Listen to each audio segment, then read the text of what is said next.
This one is the Mr. Gulaman cut into cubes. Next is Mr. Gulaman cuts into strips. Yan. Kasi natabi ko sa atin. We have here our buko, the real coconut, konti lang. Then, sago. Tapioca pa yan. Konti lang din. To mix it like this to combine all of them. Oh, diba? Real na buko salad.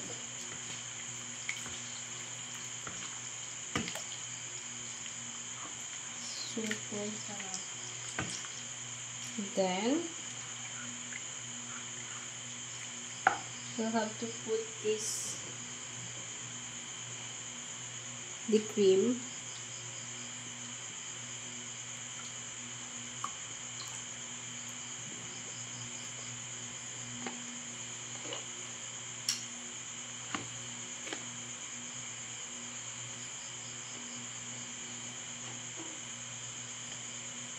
Ubusin natin, sinutin natin.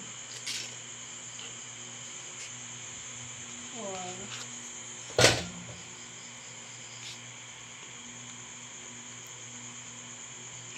kasi ito magpapa-creamy ng ating buko salad.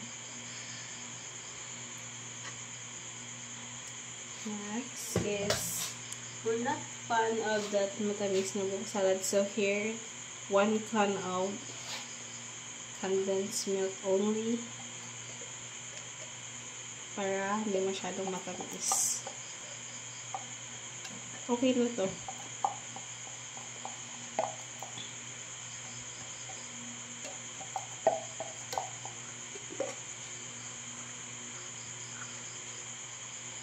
Take a look at this.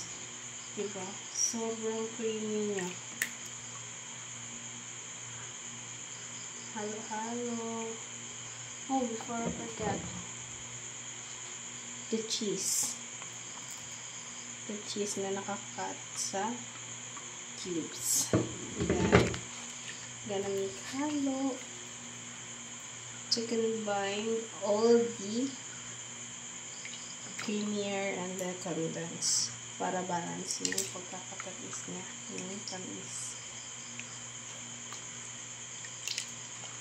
Ang dami pa din. Ang dami, diba?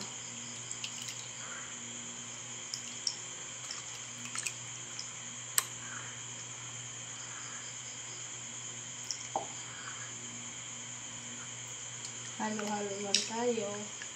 Then, i-chill lang natin siya pagka natapos natin ihalo.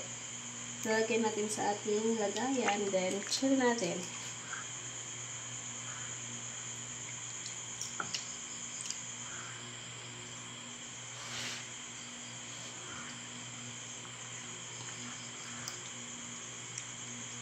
Diba? Super creamy nito. Ayan o, hindi tinipid. Ang dami. Ito ay tips sa mga nagtitipid.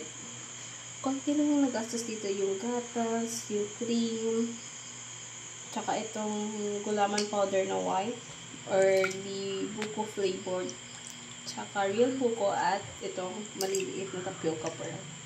Ganun lang. So, sana nakatakam ko kayo. See you in the next video.